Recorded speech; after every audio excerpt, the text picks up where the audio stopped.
I'll save it to my computer. And then I'm just going to admit people as they come in. So, Suwita, take it away. Okay, thank you very, very much indeed. So good afternoon to everyone, and many thanks for organizing this discussion today. I'm very delighted to introduce the speaker for today, who is Anna Plunkett. She's a PhD student studying at King's College London under the supervision of Dr. Christine Cheng.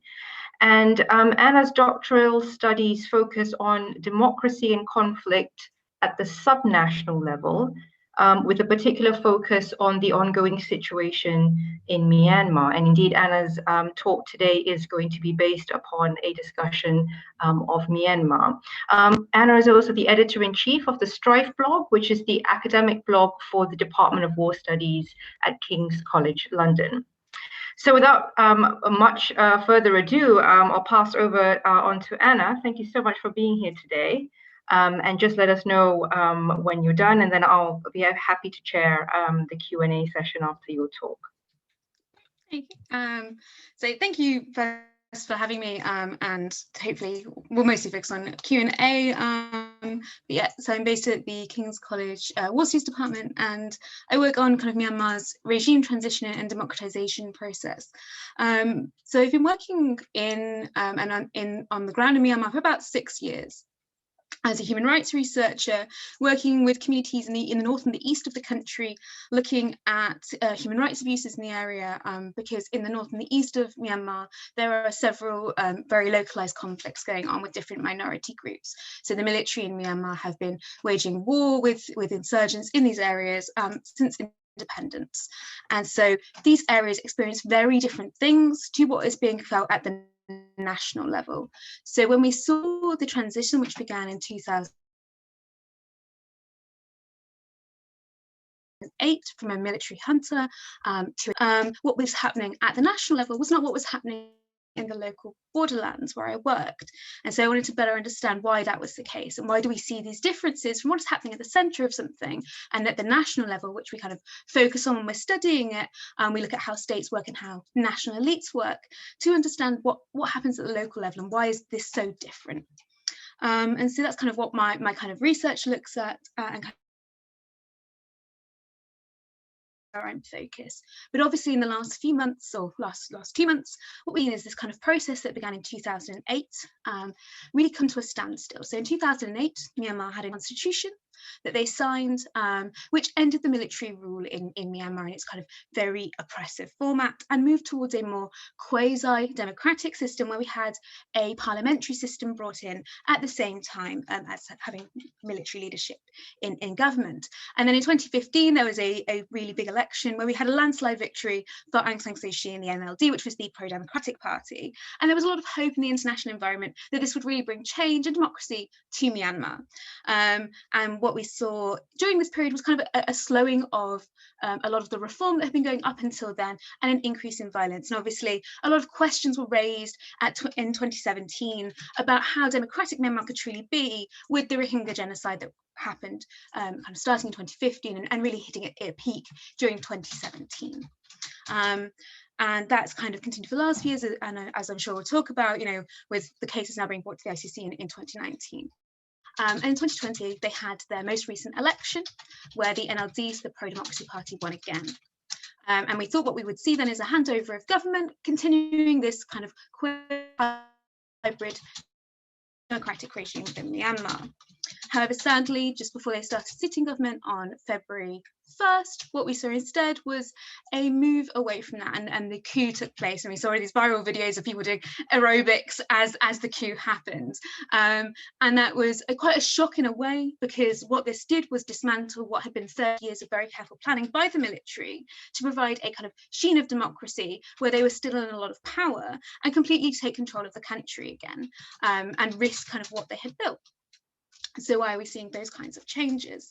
And then what we've seen in the kind of last 6 weeks is a very much a building of escalation between the communities on the ground who are opposing and highly protesting the military takeover of government, at the same time as we see the military really entrenching their parliamentary power. So a lot of legalizing a lot of kind of very oppressive laws, the development of the State Administrative Council, the temporary council that says it will be in place for 1 year, and this kind of development of a new junta-led regime. And so why are we seeing this kind of this change, and what does this mean for the future of Myanmar? So hopefully we can talk a little bit about that as well. So kind of a big arc in terms of democratization in Myanmar, where we saw a big uptake during the 2015 to 2017 period, and then since then we've kind of seen this kind of gradual questioning and underlying issues coming to the fore again, since 2017 and now to the end of that in 2020. So I think that's a general overview. So if you have questions about the democratization process or the ethnic minorities or Rohingya, I'm all open for that, but I think I'll leave it more to the discussion as to what you want to talk about, rather than kind of ramble on about ethnic minority groups. So we'll leave it there. Thank you very much, Anna, for that. That was very interesting indeed. I wonder how you yourself fell into Myanmar. How did you sort of decide to focus on Myanmar for your PhD studies? Was that a sort of natural?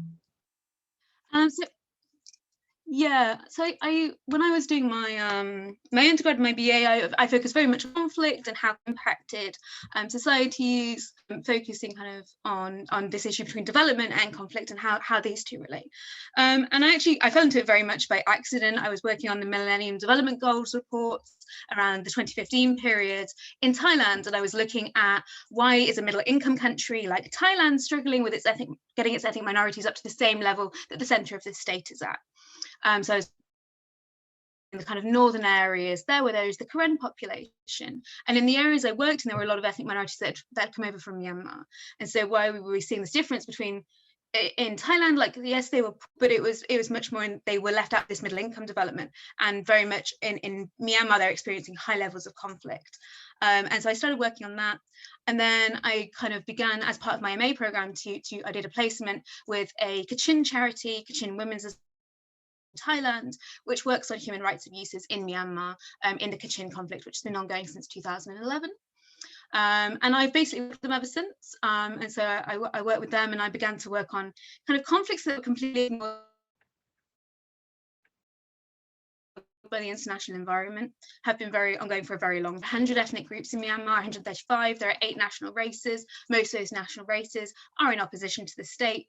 It's an extremely complex conflict environment, and so it really fascinated me as to how do these environments develop, and why do we, what are the complications with protracted conflicts, and why don't we care about them when they're not, they're very important. They change a lot of what's happening in these people's lives. So I kind of walked away from that for a little bit and realized that I couldn't really leave it behind. So I came back and started my PhD in looking at this difference, because during my MA program was the 2015 election, and what was happening where I was working and the community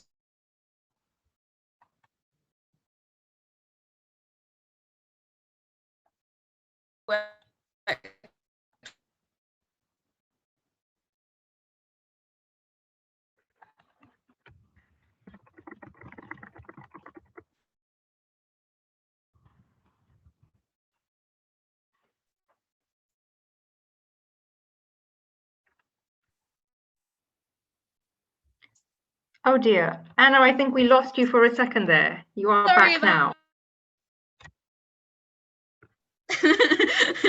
That's just my terrible internet. I just apologize. That's okay. I think we didn't quite hear the last couple of sentences you may have said. So I don't know whether I'd like to give you the opportunity to perhaps finish up if you do remember where you were. Otherwise, don't worry about it. We can just move on. I can't hear you at the moment, unfortunately. What was the last bit you heard? Oh, can I borrow your phone? Yeah, of course. I will. One moment. I would change my internet connection. Okay, take your time. That way, hopefully, we'll have more reliable internet.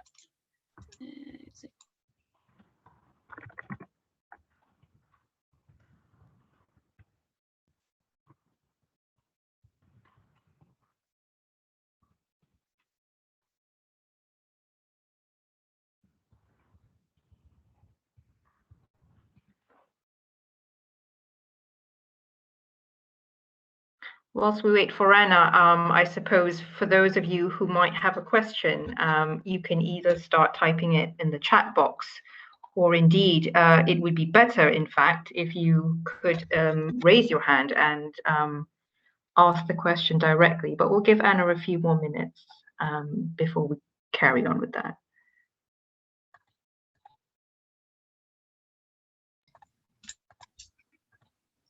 Is that better? Yes, I can hear you better. Is that fine for everyone? Thank you, Anna. Sorry to trouble you there, but that is certainly definitely much better. Is that the case for everyone else? Excellent. Great, good. So shall we perhaps maybe move on to opening the floor up to some questions and comments, just to maximize the ability to interact with you. So would anyone like to get us started at this point? Please raise your hand or indeed type your message out in the chat box if you prefer.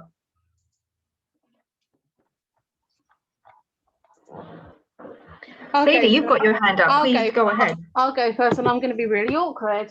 Not that I'm not normally. We take a module at our university, and I can't remember what it's called, which is not that great. I know it's of human rights and international law, which doesn't really help. Do you think that because Myanmar isn't a party to the Rome Statute, but yet Bangladesh is, that there is going to be some result that comes out of it, but maybe not in the near future? I think, well, firstly, I think there will be no result in the near future, no matter how successful the cases are. These cases go on for long periods of time, and trying to collect evidence from what is 1 million people living in Bangladesh in camps that are basically inaccessible for large portions of the year is going to take quite a long time. In regards to the kind of this issue around the Rome Statute and the ICC versus ICJ courts, I mean, what we're seeing here is, the kind of flexibility that's trying to be used by the international system to best engage with Myanmar in terms of international law. And there's definitely a concern here that, because Myanmar isn't on the statute, the Rome Statute, and therefore is not under, is it the ICC court? Yes, not the ICJ. They're all just no, but I always get these two mixed up, and I always get the two mixed up, and it's awkward because the lecturer who teaches the module is in this call, so that's really awkward. Yeah. So I believe it because it's the ICJ is the head of the UN Rights Court, and so they're doing both processes at the same time.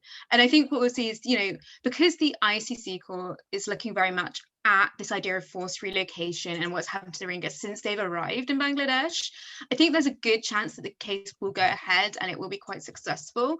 But the question is, what will actually come from that, and what is the long-term impact of that for Myanmar? Because Myanmar is not a signatory on multiple international agreements. They have built their protections to themselves in terms of a state structure on not being party to many signatories, of being able to isolate themselves.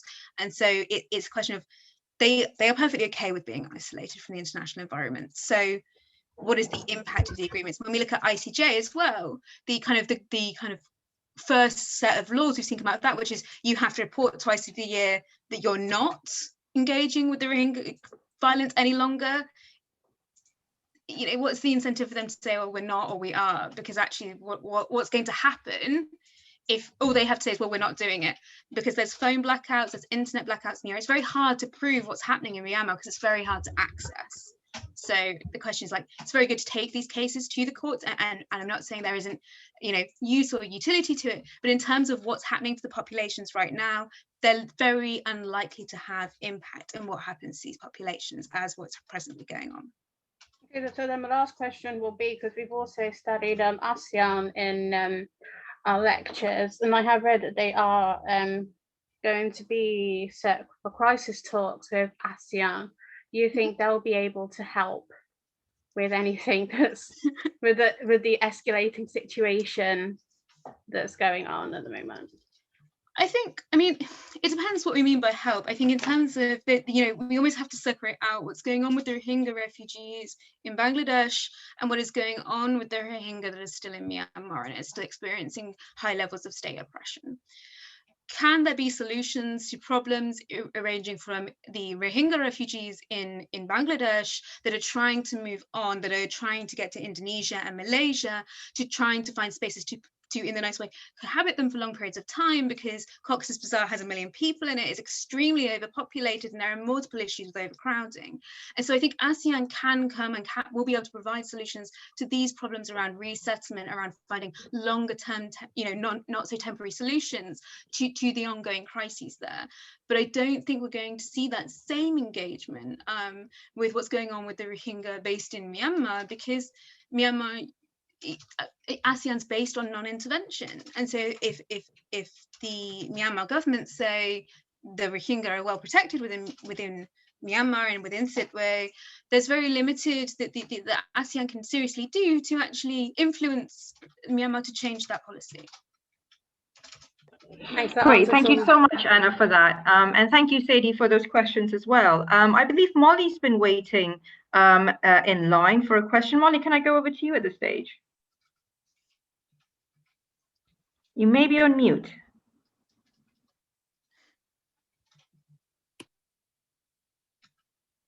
Molly, we can't hear you.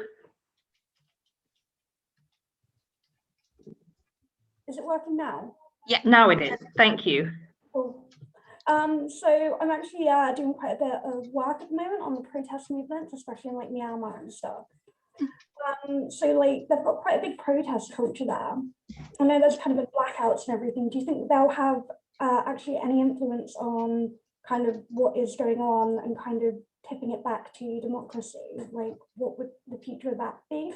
Do you have some insight?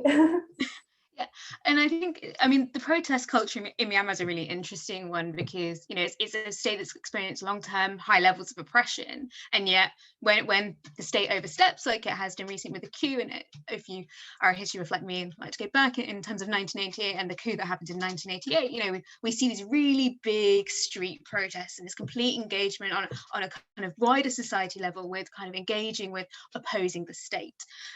So I think one of the reason we see them is, there is this historical belief in going out and really articulating how you feel about it and engaging with it. And it's interesting, given there is a historical record of quite serious oppression with these protests as well. So I think that is really interesting to see in Myanmar, this kind of relationship in terms of the community about how you engage with your rights and how you should protect them. And, even though there hasn't been high levels of freedom, that willingness to kind of really fight for that. In terms of, will this lead to real change? I think it will, but I think maybe what we would expect to see from it and what will be seen from it are not the same thing. And what I mean by that is, will it lead a road back to democracy in a way that us from a Western culture would see democracy? Possibly not. But what we did see in 1988 at the end of the protests was that, it took 20 years, but they did bring in a more democratic system, and they did bring in methods of participation into the state that had not been there for 40 years beforehand. So I think, we are going to see that inclusion, and it's just how do we see it? How do we see that engagement? What are the results we're really realistically going to see? But I think this idea that Myanmar is simply a military state that doesn't listen to its population is a very simplistic reading of it. And I think we will see that, especially in relation to Burma, so to the Buddhist Burmese majority culture. There will be that engagement. They do want them on side, and one of the reasons we've seen the Rohingya violence is around this idea of like nationalism, and nationalism is very important in Myanmar. It always has been. So I think, yes, there will be that influence, but it's about whether we see things like the multi-party elections, including parties like the NLD, coming back, or are we going to see a more kind of controlled parliamentary environment, which I think is quite a possibility. Great, thank you so much for that response, as well as for that question, Molly. Can I invite anyone else who has a question to raise their hand at this stage, please? There are indeed quite a number of you here in the room today, so please do not hold back. Please ask your questions to Anna. Yes, there is a name that I will not attempt to pronounce for fear of insulting the person in question. Can I invite, I'm not going to try and say it because I'll get it wrong. So can I ask that, not Sadie, the other person with the hand up to go ahead and ask that question, please? Thank you. Oh, me? Yes, is that? It's Ryan. Ryan, thank you. Please go ahead. Rai, if you're friends. Rai. I couldn't for the life of me think of what that was referring to. I could see that now. Rai. Go ahead. It's just a common nickname.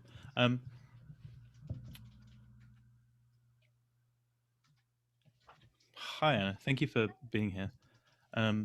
The Burmese people have such a long history of conflict with the junta and of resisting state oppression. I think it's amazing that even with the Saffron Revolution in recent memory, and even with the 1988 revolutions in memories of many, that they're still able to, they're still fighting. You know, do you think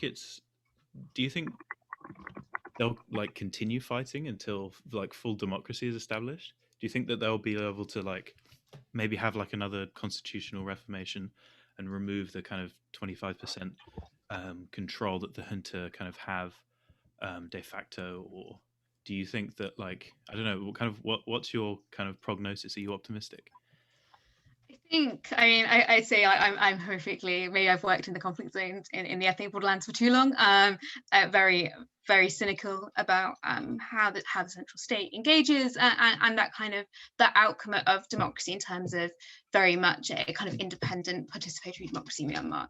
One of the main reasons for that is that there is no history or very limited history of open democratic periods in Myanmar. So we have periods of opening, we have periods of liberalization where we have more rights and we have more ability to express ourselves and to engage within the politics within Myanmar. But what we don't have are long periods or really any substantive periods where the military isn't in control of the state. So even in the last, constitution and democratization period, the military had, as you say, this 25% seat, that's very, very much in control of the state and managing the state. And the military see themselves as a body to maintain the unity and the sovereignty of Myanmar. So when we look at why the coup happened in the start of this year, the reason they give for that is Article 419, which is an emergency executive order that says that they can take over control of the state at any point if sovereignty in Myanmar is threatened, and that can be from within or from outside. So the idea that the military would be willing to give that up, to give that position up within the state, I find extremely unlikely. Are we likely to see, this kind of quasi-civilian system where we see participation and democratic features? I think that's quite likely. It's worked quite well up until now. But I think the big question coming in is how long will this transition or emergency government be in power? Because in 1990, what we saw was another interim government brought in for a year, and that lasted for, almost 20 years. So how long are we going to see this kind of interim period going forward? Because it is unlikely to just be the year that it currently is. So that's a nice depressing kind of takeaway. Thank you very much for that answer and also for that question, Rai. Perhaps I could just intervene at this point and ask you, Anna, what are your views on Aung San Suu Kyi at this stage? Obviously, a figure that is quite, surrounded by controversy, especially quite lately, given her stance on the Rohingya genocide. And so I wondered what your thoughts were at this point in time, given current developments in Myanmar. What are your views on her possible role in this regard? Yeah, and I think this is one that kind of comes up quite a lot, and I think it's a really interesting one because I think, when she was under house arrest, kind of pre-2012, and she really was seen as this kind of the figurehead of non-conflictual, non-violent protest and this kind of peaceful protest engagement, and that's how you get to democracy. And it's very easy to put someone on a pedestal who you can't hear and you can't see and you can't engage with. And so that's exactly what both people in Myanmar and the international community did, and she really was this big figurehead for peaceful protest. And when she came out of house arrest, and you look at what she was saying about the fact she enjoyed being a backroom politician, she didn't enjoy being a leader, she didn't really like being a figurehead. She was in her, she's now in her 70s, she was in her 60s at the time she left, you know, house arrest. She'd been under house arrest for a really long time. Her husband had died. Her kids were adults. Like, she's a woman who, you know, who we put our hopes and dreams on her and the expectations of what she should be able to do on. And she failed, and she was always going to fail, because the expectation of creating a democracy after a hunter period is extremely high and almost, you know, impossible. So I think one is reining in expectations from the I think the international community and the domestic community have on her.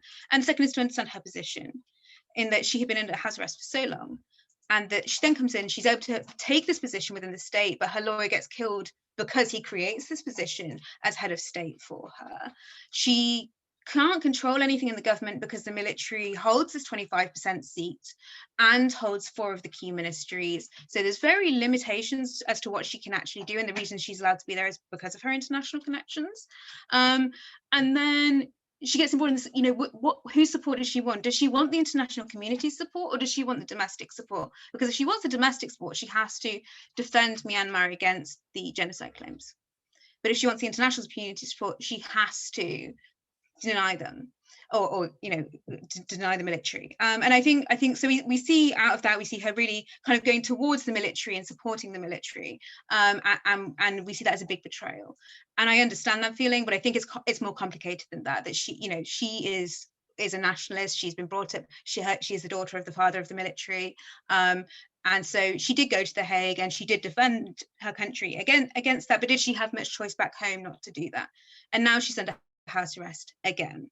And now she's in a position where she can't speak again, which is exactly where she didn't want to be. And so I think, you know, it's kind of, I'm hoping this time is a good time for people to reassess their expectations of Aung San Suu Kyi. I'm not saying she got it right. I don't think she did.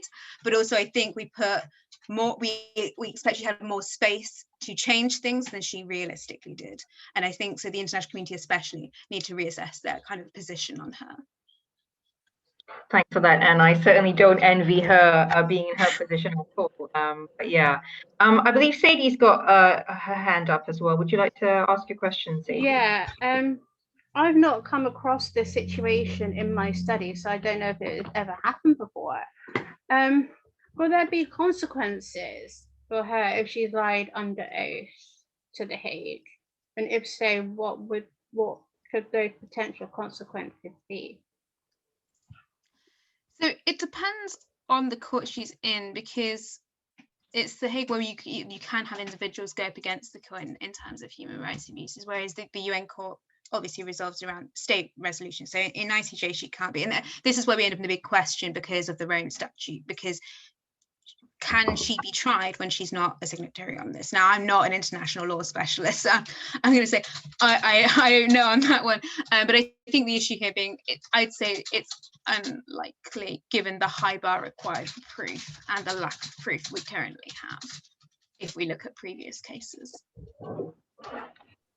So I want to hazard to say that she could potentially be tried at The Hague, even though they aren't, even though like Bangladesh aren't, Myanmar aren't signatories to the Rome Statute, but I've probably still got that to learn yet. Great, thank you for that. Now, is there anyone else who would like to ask a question? Rai, is that a new hand or is that a legacy hand? That's a new hand. Oh, okay, right, go ahead then. Thank you. Firstly, I believe that there are certain crimes that occurred in Bangladesh which are a signatory to the Rome Statute. So, I mean, maybe there's, obviously, again, I'm not an international law specialist either, but perhaps there's something there. Sorry, that was just following on. I do have a real question. Do you think that Suu Kyi is still deserving of her Nobel Peace Prize? So I think it's an interesting question. So let's take the point around what happened in I think the issue with what happened in Bangladesh is there are definitely things that happened in Bangladesh that can be tried at ICC. But can we account those to Aung San Suu Kyi? I think is very tenuous, and that's the issue you face here. Is that kind of like can she be tried, given that she's clearly not the one enacting anything in Bangladesh? In terms of does she deserve a Nobel Peace Prize? I think what my answer is, she was awarded a Nobel Peace Prize for the work she did in terms of moving the pro-democracy movement forward in Myanmar during the 1988 riots and in the 2000s period. And she has done immeasurable work for that. And she has given up a lot. She had the choice to go back to England to be with her husband and her children in the early 2000s. And she stayed under house arrest and she continued to organize things. And she could have left Myanmar pretty much at any point. She's an extremely privileged elite. She did not have to be there. The only reason she was in Myanmar in 1988 was because she was looking after her sick mother at the time.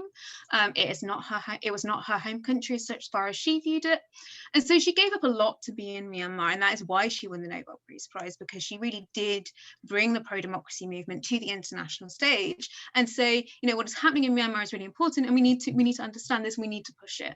And the momentum and the notice that Myanmar got during that period would not have happened had she not been there.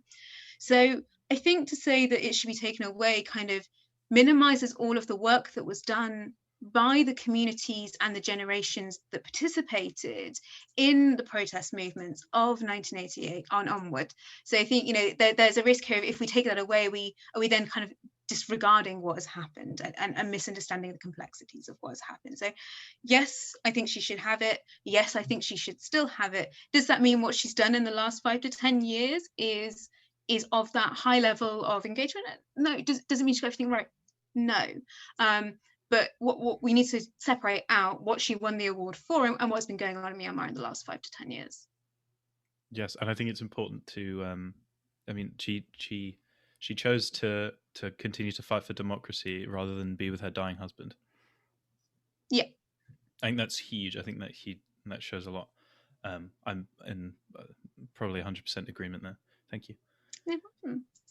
Thanks for that question, Raira. I wonder, Anna, if there's always been something I've always wondered about Aung San Suu Kyi. So I've got a sort of non-academic question, really. What happened to her children? Are they sort of in Myanmar, and do they sort of participate in the politics of the country, or what do you know about her children?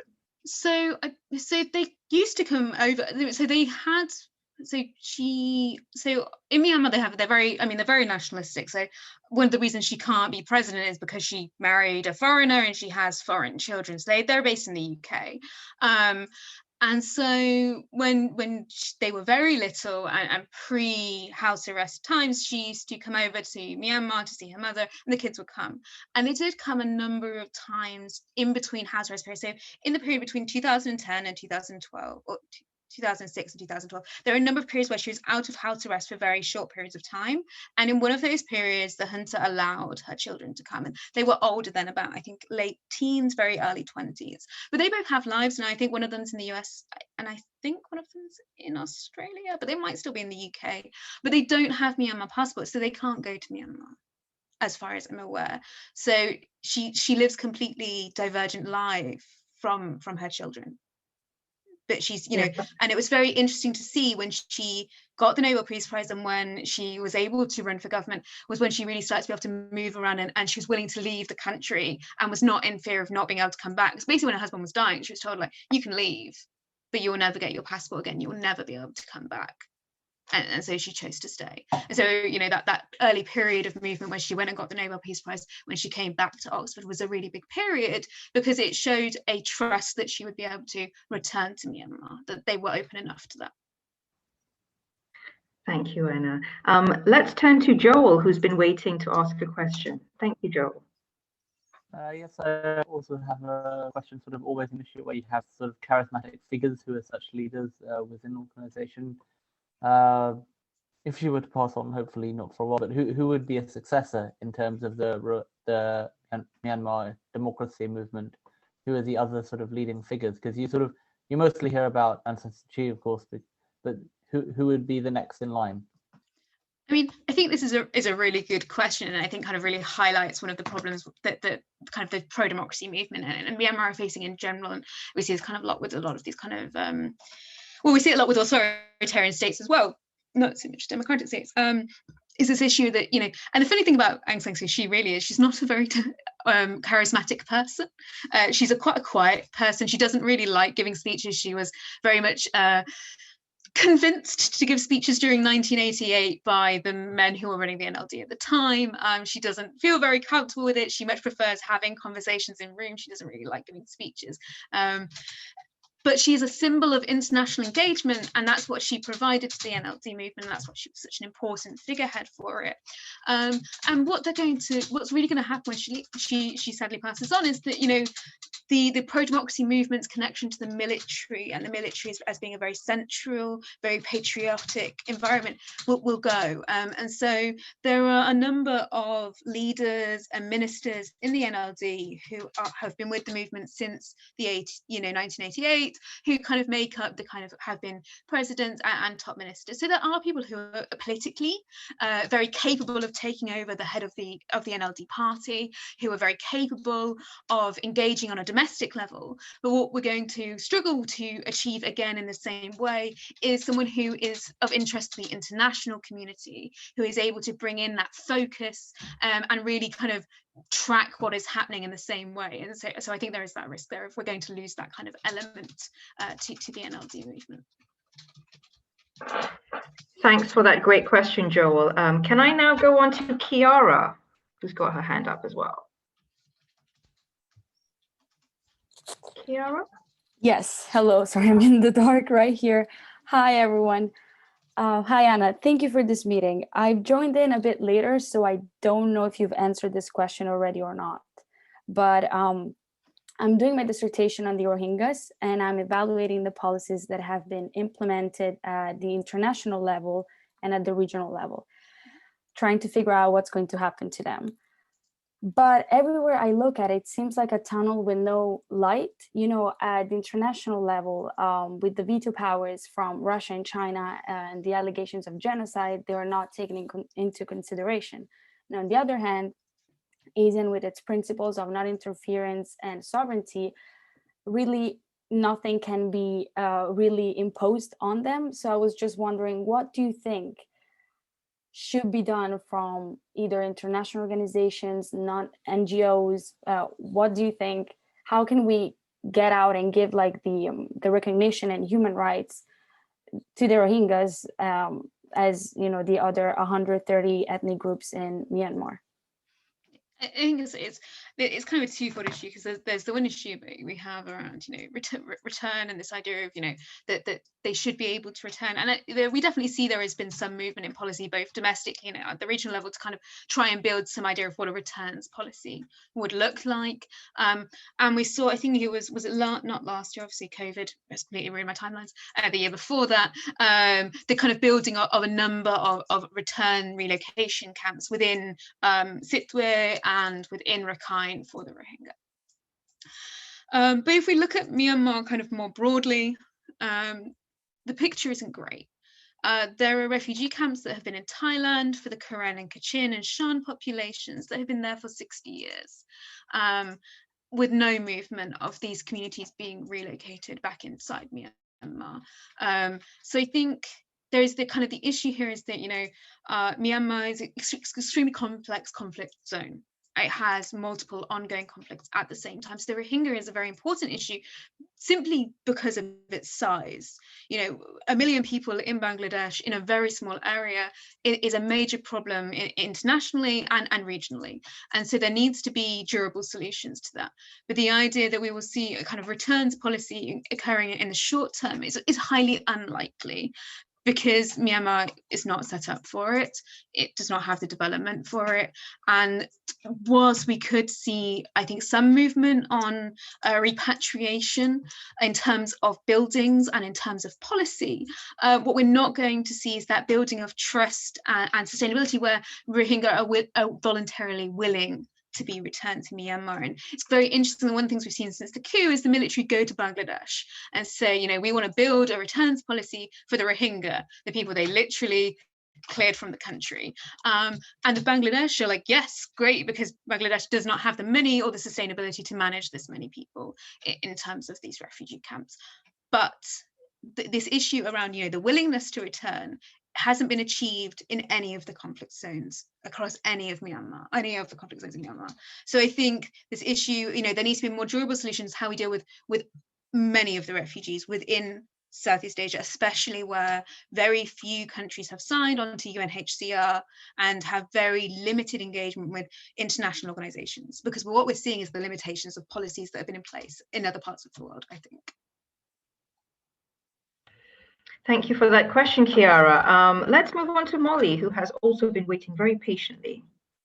Hi, I had a question about democracy and kind of the future of that. Do you think that democracy would actually be able to be achieved, or will it just continue to kind of cycle again through like military control? And like if a government would actually have any real power? It definitely depends. There's definitely a want for democracy within Myanmar. I think that's very strong, and we can see that through the multiple periods that we've seen of protest and kind of engagement with the ideas. And I think the issue faced with a lot of post-conflict states and a lot of, especially historically, like conflict-ridden states or authoritarian states, is that the practice of democracy, or the idea of democracy, is much stronger than the practice. And so states want to be democratic. Well, what does it take to be democratic, and how do you fully integrate and consolidate a democracy within a state? So what we're likely to see is at least in the kind of short to medium run, is a much more hybrid system of governance, and that's part of the durable solution to move towards democracy. And I think this idea that we can move towards competitive elections and will achieve democracy in a 5 to 10 year period, it has been proven to be very limited in success across the world, not just in Asia. So I think, yes, we will see the kind of continual push for democracy, and yes, I think we'll see elements of it appearing. Will we see it arrive at democracy in the next 5 to 10 years? Limited, and I think we shouldn't put that pressure on a transitioning country either. I think there's an element of like, if you try to achieve it all at once, you can end up in a system that collapses in on itself. So that kind of the gradual change elements are very important. And so ideally, I think what we want to see kind of coming from this is that increasing participation, that increasing ability of citizens' voice to come into this environment, to bring in the changes that we'd like to see happening towards a more democratic system going forward.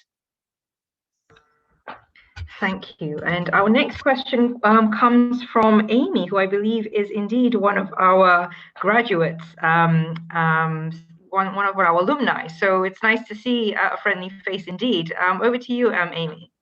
Okay, thank you very much. Yeah, I'm still studying though at Birmingham now.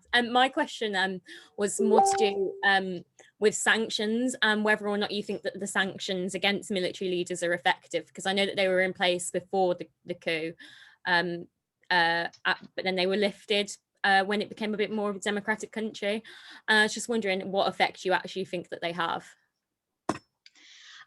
Yeah, I think I mean, and we're seeing kind of these discussions going on at the moment about, should we reimpose sanctions? Should they be at military leaders? Should we see blanket sanctions come back in? And I think one of the risks of either of those policies is we will see Myanmar re-isolate itself from the world. And what we need to remember about the kind of, especially pre-1988 period, was that Myanmar's isolation from the world wasn't internationally imposed, it was self-imposed. That was their policy. Their policy was to be self-sufficient and to not engage with the outside world and have a socialist government.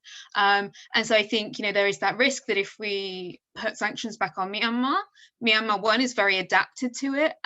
One of the pluses of having a mostly authoritarian system of governance is that if your population aren't very happy, there's only so much engagement that creates. And so I think to put sanctions on Myanmar will have limited effect, because it is a country that is very well used to sanctions. And also when we look at it, are we going to see universal sanctions? Well, Myanmar opened up, it liberalized greatly in the post-2010 period, and it has great investment projects and great investment opportunities. So a country is really willing to give up the opportunity to invest in high-level investment projects in the same way they were before this happened. So we could see some limited sanctions. I think my sanctions is always like, yes, you might not give them to, but somebody else will, and the issue around indirect giving. So I think sanctions probably will come into play over the next few months. I think that's highly likely. I think it will have limited effect in changing what's happening in Myanmar. Yeah, because The other thing that I spend quite a lot of time thinking about is, well, when we talk about sanctions, I'm kind of talking about the US, the UK, maybe the EU, and not so much China. And I think that to some extent it allows China to grow as a power if they can engage with Myanmar and other states like that rather than the US and stuff. So that was a really good point. Thank you. Perhaps we could just pick up on that last point that Amy made about China. What sort of, is there a role that China should play, in your opinion, with regards to this ongoing, situation in Myanmar? I mean, China's really important in understanding anything to do with Myanmar in multiple roles. Really, China is often the moderator between many of the ethnic groups and the government. China is the main investor by a long way. And was it December or January, they signed 22 new memorandums of understanding that includes a new port and a new railway system. And in terms of understanding the geography of it, Myanmar is an extremely important key to China's development plans because it links them into the Indian Ocean and it links them through Southeast Asia. So to build a lot of the programs they want to build, they have been investing in Myanmar for a very long time, and they will continue to invest in Myanmar because that is their gas pipeline and that is their new port into the Indian Ocean. And so to Myanmar and to India, Myanmar is key, and that regional importance cannot be ignored. And what we see a lot of the time is this differentiation in policy from what Beijing wants and from what the Yunnan province, so that most southerly westerly province that borders Myanmar, are doing, what their government is doing. And one of the really interesting things we see is that when the Myanmar government disagree with China on something, or they don't allow China that they want a number of the ethnic groups suddenly have new arms, or will have access to helicopters, or will have new guns. And this kind of balancing of these relationships within Myanmar and Myanmar's borderlands are really important because they're also the main mediator. And if you go into certain areas of Myanmar, like from Shan up into the Shan Hills and into Wa, like Chinese is the main language. They use Chinese currency. They mostly use Chinese culture. Like it's completely different world. And so that integration with China is extremely important, but also that kind of business relationship is extremely important. And so China there's a lot of arguments to say they don't want this coup, that they don't trust the military, and that there's concerns around how greedy the military are in terms of building long-term relationships. So in some ways they don't want it, but in other ways, China is the key factor, and China really wants to invest in Myanmar. So China is the defining feature here because China can make a lot of decisions, and it's also the main investor. So we wait to see on how China reacts to that. Yeah, it's quite complicated, isn't it, knowing that there's always that stumbling block that lies on China's doorstep. But thanks for taking that question. Let's turn to Sadie and then Joel, who I think both of you have further questions to ask. So over to Sadie first. Yeah, so my interest tends to stem into like international law and things like that, and the power imbalance that countries like China and Russia tend to have on the UN. So going back to your previous answer, do you think that the power imbalance could influence any decisions that may be made in the near future with regards to Myanmar, either in favour or maybe not in favour? I think the UN is set up in a very particular way, and so yeah, obviously China is going to have a major impact. And I think one of the things that we need to understand here is not just about investment, but it also is China's philosophy on domestic politics and their philosophy on non-intervention. And I think what we're seeing a lot of the time with this, especially with the Rohingya crisis, for instance, is they see it as a domestic issue. And so their willingness to engage international sanctions on Myanmar is very low, because they don't see, a lot of these ethnic conflicts, though they mediate on a one-to-one basis, they wouldn't bring out international policy or international law in relation to it because they don't see it as an international issue. This isn't two states engaging, and therefore they don't see it as an international issue. So they will very much not support international action in relation to a lot of what is happening in Myanmar. Great, thank you. And let's go on to Joel. So I quite like comparative politics, and I'm thinking in terms of other countries democratize or are democratizing? What's a country which you think is a good role model for Myanmar, sort of was in a similar situation but made its way out, or possibly it's a bad role model, but sort of a country which you think had a similar process or demonstrates the way out? So I think in terms of looking at transitions, especially military-led or high levels of military, Indonesia is probably a very good example because they have a very diverse ethnic population, very far spread out. But also, you know, when we look again, you go back to, do the military have a lot of power in Indonesia? Yes. But do we see a lot more democratic features? Yes. And that engagement in politics. So I think, you know, in terms of understanding the complexities of a highly militarized state and that process of democratization, I think Indonesia is a very good kind of model for us to engage with in trying to understand that relationship. Thank you. Great. Can I just check, Amy, is that a new hand or a legacy hand? Amy? Sorry, I think I did that by accident. I'm so sorry. Okay. No worries at all. But I see Molly has her hand up. So go ahead, Molly, please.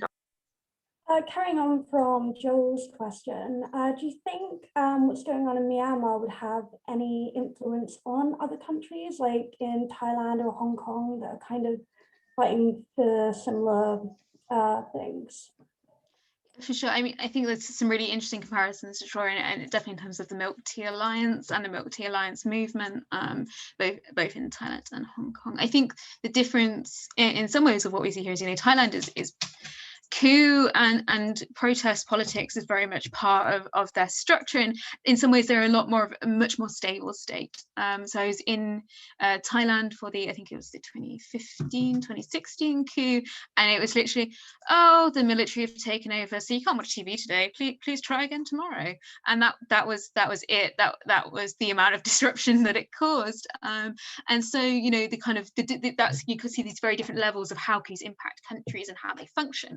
But definitely we're seeing a movement in the kind of Thai, especially the Thai democracy movement, in escalation that hasn't been seen in quite a few years. So it's an interesting time for that because of the new king that's come in, and so this issue around, you know, should the royal family still be relevant, still be running the country in Thailand is a very important one right now, and one that the Thai people feel very, very closely to. So I think, yes, we're definitely seeing trends across those protests, and I think one of the more interesting ones, especially if you're interested in protest movements themselves, is the viral nature of these protests, and, you know, moving away from the kind of very traditional marching and marching signs to kind of like, how can we shock and awe? How do we make sure that the international community are watching? How do we make sure we're on the news, and how do we engage with that? And in Myanmar, we've seen that from people dressing up to using particular kinds of signs, to building signs on roads to make sure that drones and satellites can take pictures of them. And so we're seeing kind of that very low ground participation, like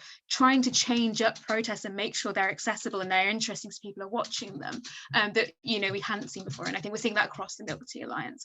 But I think, you know, what we're seeing in all of these is that kind of that risk of China, and how do we see that kind of crackdown happening, and will we see it? Because Myanmar has a history of volatile protest that is likely to continue, and are we likely to see that reflected in Thailand and Hong Kong? I find it unlikely. I think they will wait it out much more readily. There's been certainly so many questions that have been streaming in. How are you doing, Anna? I'm conscious that you haven't taken a moment to just stop and catch your breath. I hope you're doing okay over there.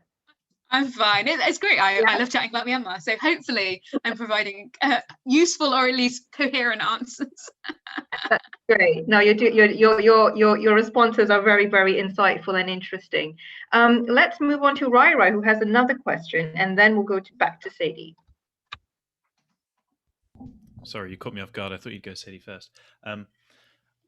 This has been like touched upon a little bit, but I think it was the other week Biden did place Magnitsky sanctions on Lang and on his children, and obviously I was just wondering kind of what your opinion was directly on those sanctions, and perhaps what if you're less of a fan of those, or kind of if there's more, what can Biden really do? Yeah, I think I think we have to think about what are the point of these kinds of sanctions and when are they being used. So there was a lot of domestic pressure on the US government to make a change and to show some action on what was happening in Myanmar. And it, we taking in Biden's election at the time and recent appearance in government, I think we need to kind of appreciate that need for action, quick action. And so we can see why, from the US perspective, there was a benefit to bringing in sanctions into Myanmar. The interesting thing about the timing here is that when we look at it, is that that first weekend we saw that internet blackout, Min Aung Hlaing removed his children from Myanmar in that very first weekend. They are not in Myanmar. And so how impactful can these sanctions realistically be, given that they are no longer in the country? So are they a good move? Yeah, they could be, and they could put pressure on him as a leader. And it's very much, he's very much the head of the government right now, and he is very much the person who is running the show. So that we cannot minimize that. But I think to say that there, this very personalized, smart set of sanctions is going to stop anything, it is limited. And I think it goes back to this issue around, where are the assets sitting? Are they sitting in US banks? Some of them are, but what are the relationships do we have here to Russia and to China? And I think one of the things that we haven't talked about yet is the Russia relation. And when we look at what's happened over the last few weeks, that building of a relationship with Russia, especially in relation to military grade arms and military technology, is something we can't really ignore. Great, and let's go to Sadie now, who has another question. Yeah, I know Kiara was talking about her dissertation. I'm in year 2, but just trying to come up with my question. The idea I have is about domestic government corruption and how it may impede the pursuit for international justice. It's like there has been cases over the world where that has happened. But do you think there's a possibility that, given the extent of corruption in the Myanmar government, that could happen here? So looking at the relationship between corruption and kind of in these international law cases, yeah? Yeah. Okay, so firstly, we have to look at why do we have corruption in Myanmar? Now, it is a very corrupt government. I'm not saying it isn't, it definitely is. But there are kind of 2 reasons we see this. One is it was an authoritarian state, and so to get anything done, you pay people money. But one of the reasons for that is the civil service is extremely underpaid. So you join the civil service in Myanmar because it's a guaranteed job for life, and it provides you education and health benefits, but it doesn't provide you a good level of income. And by that, I mean, it doesn't provide you enough income for your family to live off. So corruption is a de facto part of that system of government at all levels. And so it's an everyday occurrence, and it's something that's completely expected. They have names for certain forms that don't exist, that you just give over when you give things over to them. It's a very everyday experience. And so corruption is part of the routine, it's part of the expectation of government. It's not an unusual or unexpected engagement. So I think in terms of understanding corruption in Myanmar, we have to kind of separate out this idea that we're looking at officials who are really looking to hold power or to change the way things are run. We're looking at people who are very much earning their living and doing it in a very systematic and understood way.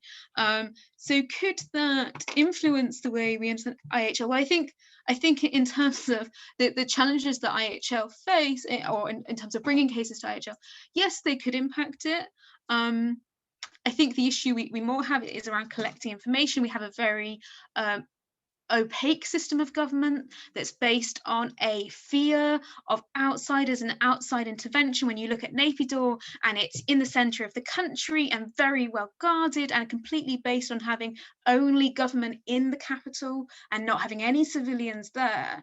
The issue we really face here is access and actually getting information. When we look at Myanmar's data, all of the data is provided by the ministries. We don't know if any of it is at all correct.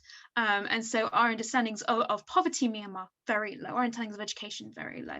So it's very hard to get that picture in. So I think here we're looking at much more of an issue around access and understanding of a country that's been isolated for a very long period of time than we do around, kind of this issue around corruption. I'm not saying it isn't important, but it's a factor of an ongoing system rather than a singular event, should we say. No problem. Right. So at this point, is there anyone who would like to ask a question? Callan, please go ahead. Thank you. Hi, sorry, just had to unmute everything. Thank you so much. It's been some really interesting answers so far. I just want to ask, I know very little about Burma, sort of, you know, pre-20th, 19th century. What did the country sort of look like before British colonial intervention, and how has that impacted the makeup of the sort of modern nation? Yeah. So if we look for I mean, I think the takeover of Myanmar really highlights the complexity of what we're facing, which is Burma in the colonial period was taken over through three Anglo wars. So we have the Anglo-Indian Wars from the colonial period that established Myanmar as we know it today. And obviously they did that as a part of India, or a subsection that was under the Government of India Act. And that kind of really also highlights the importance of what the British thought about Burma at the time, which was very much a frontier region to protect India from French colonial areas. So before that, there wasn't a country, Myanmar. Oh. I'll mute myself. I think there's someone else. Sadie, can you mute that person? But yeah, anyways, we see that yes, there was lots of different kingdoms, about 3 to 5 different kingdoms. And a lot of you have communities that have been there, you know, who say they were there before the Burma arrived, and it's the Burma kingdom that was already colonizing these kind of ethnic minority areas, especially in Mon. So the Shwedagon Pagoda, that really big golden pagoda we see in Yangon, where a lot of the protests have happened, was built by the Mon people and was part of the Mon kingdom before the Burma arrived. So we already have a system of competition around, especially the lowland and the Ayeyarwady regions. And so when the British come in, they do it through 3 Anglo wars, and really Myanmar is then defined by land that wasn't taken, or by the borders of where we see Thailand and where we see China. And so we start creating, we don't create the nation. The British do very little to create a central set of government. They completely delegate it out. The Shan areas, they don't even try and control. They leave it to traditional leaders, the Swabas or princes of the area. And then at independence, they don't have the money, so they just give Myanmar back over to independence, to a country that has never been in itself a nation. And so we begin to see these problems around long-term competition within communities, which I assume is where you're trying to get to. Yeah, that's really interesting. I've just had to give a presentation in one of my other subject areas on colonialism, and obviously about how Africa, a lot of the borders are very arbitrary, and how that's led to warfare in the current day. And I thought actually there's probably a lot of similarities in that region. I mean, like you say, with you know, the Siamese Empire, what later became Thailand, that was never conquered by European powers, was it? And that was a sort of unified state, whereas Burma was kind of this large peninsula that had never really been unified, from what you're saying, prior to the colonial rule. Okay, so that unfortunately explains a lot of sort of current situation. It's nation building, you know, 500 years late. Yeah, exactly. And I think also one of the things to think about if we're looking at colonial history is the British managed Burma through the India Act, and then when they separated Burma between the lower lands of Burma that they controlled directly and the frontier regions that they didn't control at all, but controlled indirectly. And so all of the borderlands today map very, very neatly onto these frontier regions that were not controlled by the central state. And so what we see is in these borderlands is communities that were basically promised by the British, if you help us, you can have your own state, that they did not go. And now they're still fighting for that. So there's a long-term history here and the lack of centralized state in Myanmar. Thank you so much. It's been really, really informative. No problem. Great, thank you. Let's move on to James. Hi guys. So the ICTJ is currently not working in Myanmar. What triggers would you like to see that kind of show that Myanmar is ready for transitional justice, other than, of course, you know, having a democratic government, and I put that term quite loosely. And then the second part is, do you see that starting more as, you know, training and outreach and victim support as more achievable goals you know, rather than reparations or justice for political prisoners? So I think there is a kind of premise that we're ready, or Myanmar is ready for transitional justice. And I think one of the things that we have to ask ourselves is Myanmar ready for transitional justice? It has 6 active war zones. It has a military that is highly oppressive.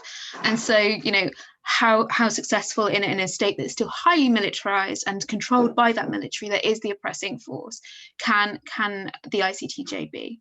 And so I think that's quite a hard question there to answer about what would be appropriate, because I think there is that issue around, you know, we've seen a lot of NGO involvement in Myanmar since 2008, definitely since 2015. A lot of NGOs that were working in the borderlands with displaced and vulnerable communities who were affected by these war zones that moved centrally when this transition took place and left those communities extremely vulnerable during the transition, and are now considering what they are meant to do now that the military's come back into power and has taken the coup. And so we see that the kind of issues around how the international community have moved their money around and have moved their support around over the last few years. So I think when you think about, you know, realistically, we're looking at how we best support extremely vulnerable communities. And if that's the answer, then is transitional justice as a central state engagement really the answer here? Or do we need to consider more kind of, you know, medium-term solutions that actually provide support to those communities? I've forgotten the second part of your question, I'm sorry. No, that's fine. Just do you see more like the training and outreach and victim support as more achievable goals for transitional justice than reparations and justice for political prisoners? So I think this is a really interesting question, actually, because like one of the things that's happening in Myanmar at the moment is there's a very much a national push for a reparations program to be brought in by the government, because one of the big issues that political prisoners face and a lot of prisons face is the inability to earn money after they've been in prison because of the very poor conditions in prison. So a lot of political prisoners can't work afterwards because they're simply not healthy enough to. And if you ever go to Myanmar, you can go and see the APPB, so the Association of Political Prisoners in Myanmar, and they show you they have a model prison, and they show you kind of like these dog-style cages that prisoners are kept in these very poor conditions for very long periods of time. And so these communities are not only sidelined by their own community because they've been in prison and people don't want to interact with that. They're very concerned about anything that could make them seem at risk. They don't want the police involved with them, so they're not very happy to engage with political prisoners for security reasons. But also these people are not very well, so trying to farm land is very difficult. So they're very keen to have reparations because they want to live, you know, to put it simply. So there's a very big push for reparations, which is something we don't really, you know, when we look at international courts, we see very little of. So I think, you know, it's kind of a kind of game of, you know, 6 of one and half a dozen of the other. There's definitely a need for support for these communities, and reparations is one way to look at it. But I think if we look more broadly at the problem, there definitely is this issue around, you know, knowledge and access. This is a country that's had a decimated education system for 60 years. Outreach, knowledge, awareness of what the laws are, how you can protect yourself, how you can engage with justice, what justice is, what democracy is, are extremely important fundamentals that can't be ignored. So I think, you know, is it satisfying to go in and tell people what their rights are, even when they can't be realized? No, but does it help educate a generation in how they can try and achieve their rights? Yes, and we're definitely seeing that move at the local level of, you know, citizens' rights being very important and people really enjoying engaging with it. So I think, you know, both are important and both come to very different conclusions. Definitely, I think in terms of outreach, to see long-term change, we need to have outreach and educational understanding of what are we actually trying to achieve, rather than elites telling people what they need to achieve. Perfect, thank you. Thank you. Can I just check, Helen, is that a new hand or is that a legacy hand? Sorry, that's a legacy hand. Take it down. That's okay. All right. Before I move on to Sadie again, I just want to check that someone who hasn't already asked a question might like the opportunity to do so. Please feel free to come forward. Is there anyone here that would like to ask a question?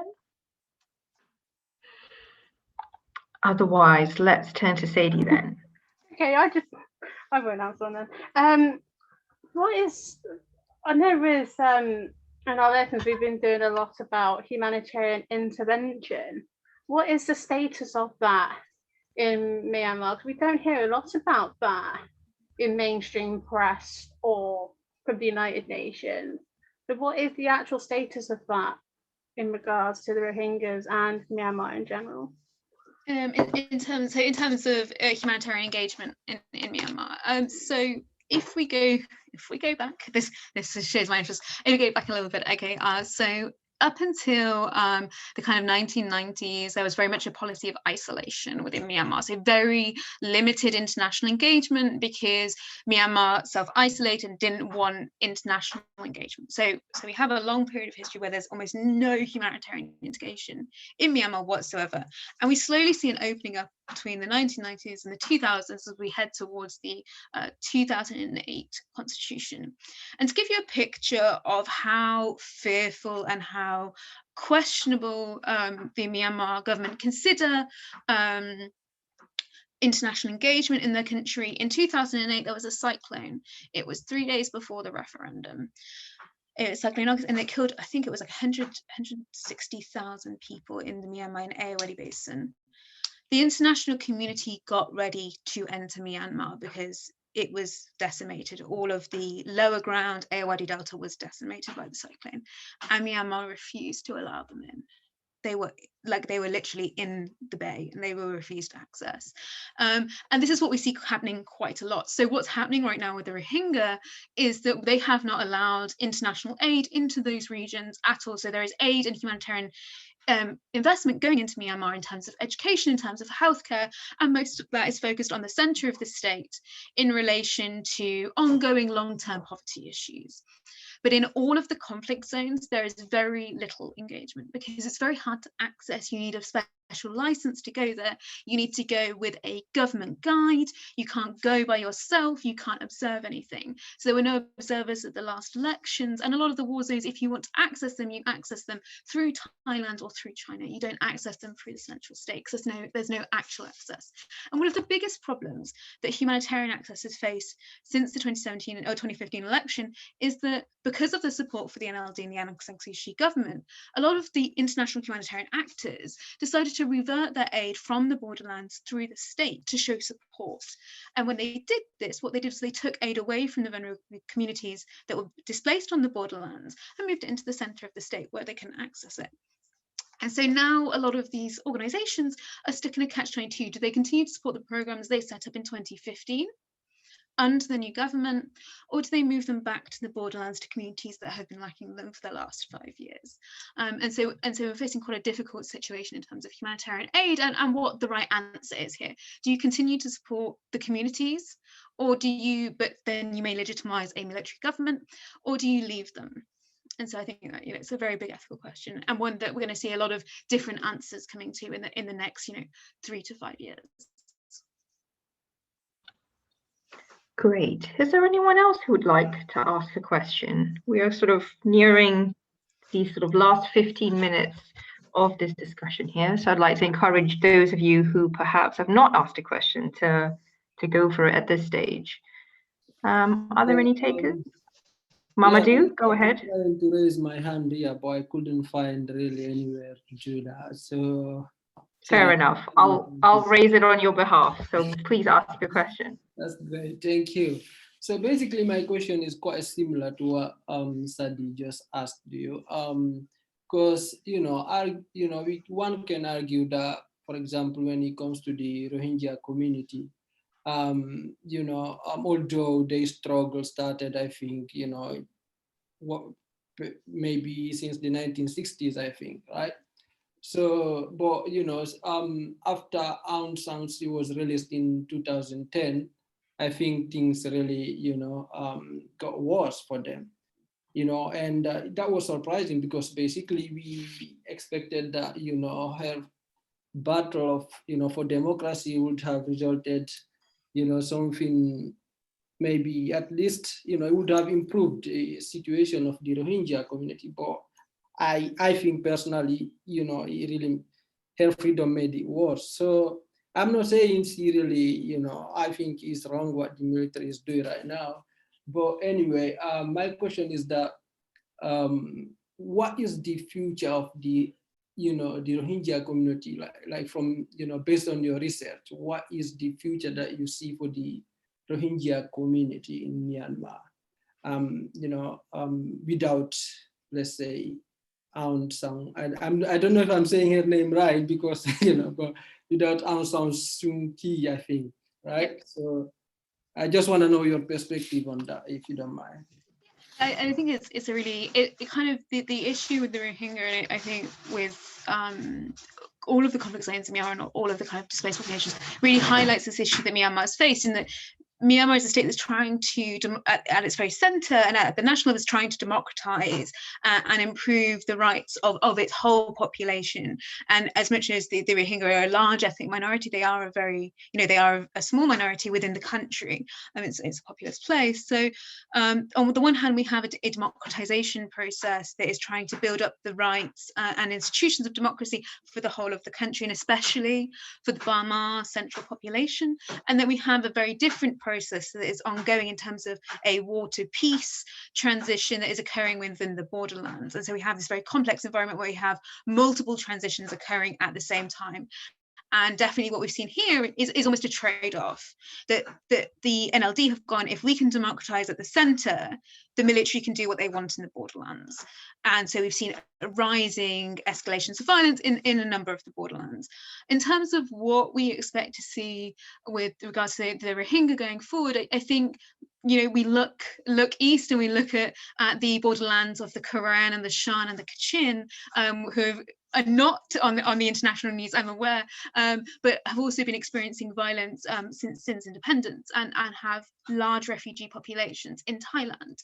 And what we're seeing is reducing international aid, but no ability to go home, no relocation programs, very limited support from domestic environments. So I think, in reality, what we're going to see is, this idea that we need to come up with durable mid to long-term solutions for the Rohingya populations that exist in Bangladesh, because it is unlikely that the state will be able to relocate them, or there will be a willingness by the Rohingya populations to be returned because of the issues of security and safety within the borderlands that is unlikely to be resolved in this short-term period.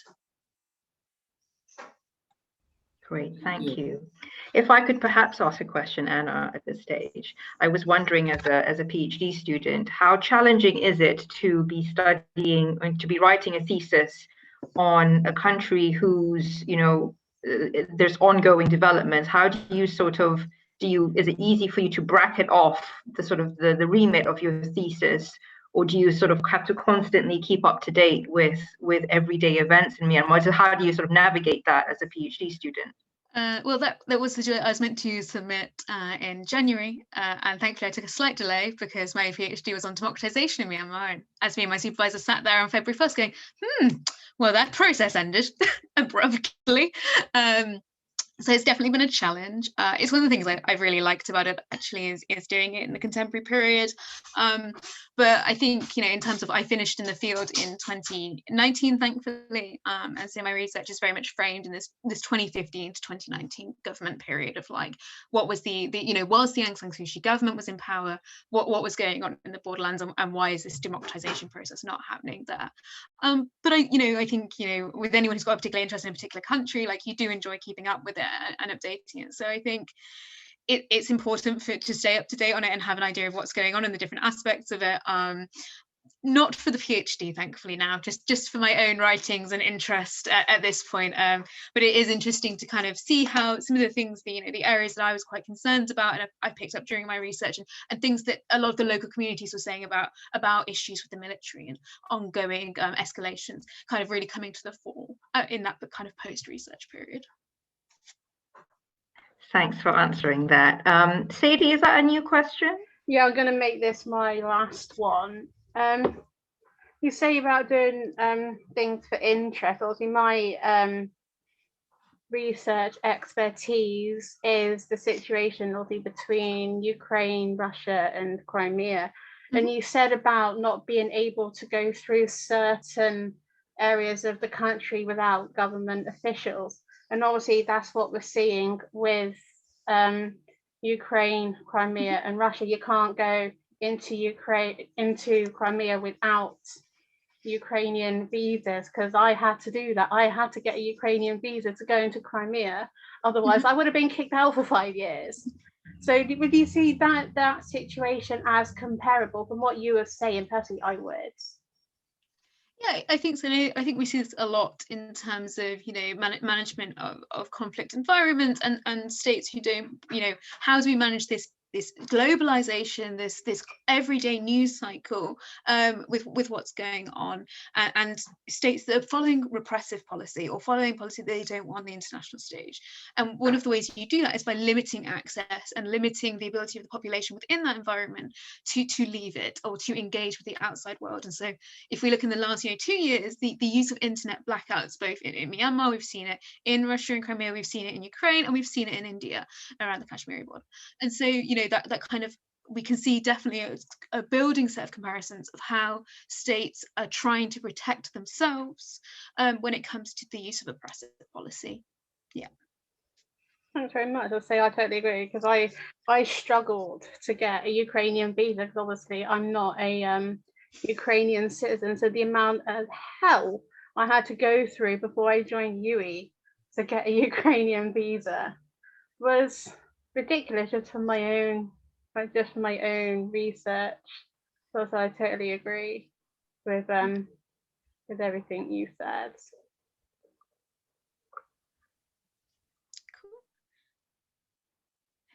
And Anna, were you granted a visa then to enter into Myanmar to conduct your fieldwork?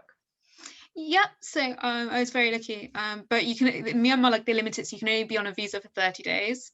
So you have to kind of come in and out. So it was a couple of very short trips. So yeah, I got my visa to work and research in Myanmar. I was able to use a tourist visa for most of it, but I also did quite a lot of research along the borderland areas, working with the ethnic rebel groups, which I did from the Thai side, because you can't access them through the Myanmar side. So working out that kind of plan, and also the plan B, as is like to happen from now on, where we're seeing increasing restriction on international engagement and international visas. So I think with a lot of these ongoing war zones, you kind of expect that at some point you won't get your visa. So how do you go to research outside of that environment? Great. Thank you so much, Anna, for being so generous with your time this evening, and for answering in such an insightful manner. I'm sure everyone here can agree that this was a very, very interesting discussion today. We wish you all the very best with your PhD studies. When are you due to submit? May. May. Well, very, very good luck with that. That's just around the corner. We'll be thinking about you, and of course we'll all be monitoring developments as well with regards to Myanmar. So thank you to all of you as well for being here today, for such great questions, and also for your time. It's really nice to see our students interacting and asking more questions than they usually do in our online lectures. So it's really refreshing to see that as well. And it's also very nice to see some familiar names in terms of our alumni. So thank you so much for joining as well. But if we could all just thank Anna virtually, and maybe wave a thank you to Anna, that would be great, I think. Thank you again, Anna. We're really happy to have had you here today.